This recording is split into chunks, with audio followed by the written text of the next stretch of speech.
देश भर में आज ट्रेड यूनियन की तरफ से हड़ताल बुलाया गया है। अगर बिहार की बात करें तो बिहार में ट्रेड यूनियन के लोगों को विपक्षी दलों का समर्थन मिला है। इन सब के बीच आपको बता दें कि जहां पटना के डाक बंगला चौराहे पर जमकर प्रदर्शन किया जा रहा था, इसी बीच सीपीआई के लीडर जी हां कन्हैया कुमार भी लोगों का समर्थन देने पहुंचते हैं। उसके बाद वो जमकर सरकार को घेरते हैं। पहले आप खुद सुनिए कन्हैया कुमार क्या कुछ कह रहे हैं। आज आप लोग यहाँ पर प्रदर्शन कर रहे हैं, किन मुद्दों को लेकर है और क्या? देखिए, सबसे पहली बात, आज संविधान दिवस है। पूरे देश को हम संविधान दिवस की बधाई देते हैं।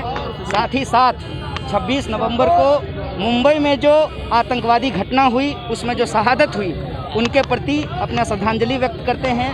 जो आम व्यक्ति और पुलिसकर्मी हेमंत करकरे सहित जो मारे गए, उनके प्रति अपना हम श्रद्धांजलि व्यक्त करते हैं और उस कार्रवाई की कड़ी निंदा करते हैं। साथ ही साथ आज 26 नवंबर को देश भर के किसानों ने संविधान दिवस के मौके पर और देश भर के मजदूरों ने नए कानूनों के नाम पर जो किसान और मजदूर के अधिकारों के ऊपर हमला किया गया है, उसके खिलाफ प्रदर्शन कर रहे हैं।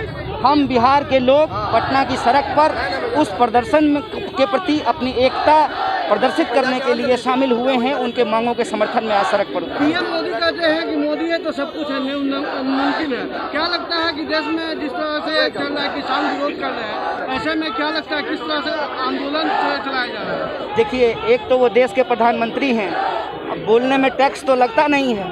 कहते हैं ना, सैया भय कोतवाल तो डर काहे का।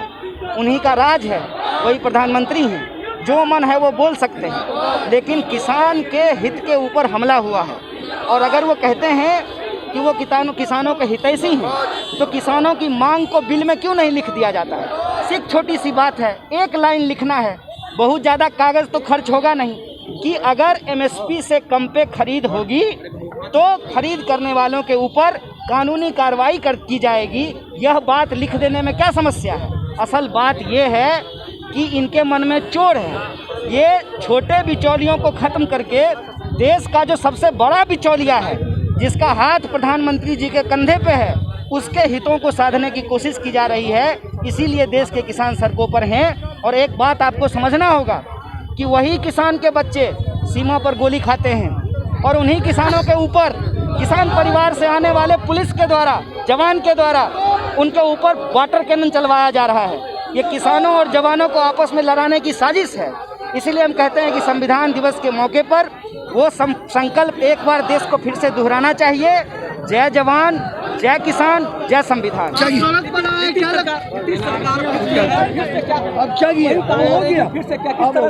अच्छा, अभी अधिक है विधानसभा में आपकी किस तरह का रहेगी रणनीति जो आप लोग सरकार? देखिए, संख्या महत्वपूर्ण नहीं है। संख्या तो रावण के पास 10 सिर था।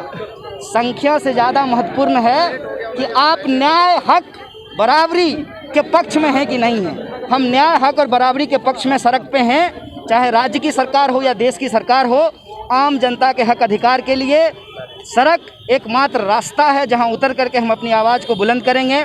और कई लोगों ने यह बात कही है कि अगर संसद की कार्रवाई ठीक रहे, विधानसभा की कार्रवाई ठीक रहे, इसलिए सड़कों और गलियों को अपने मांगों से गुलजार करके रखना।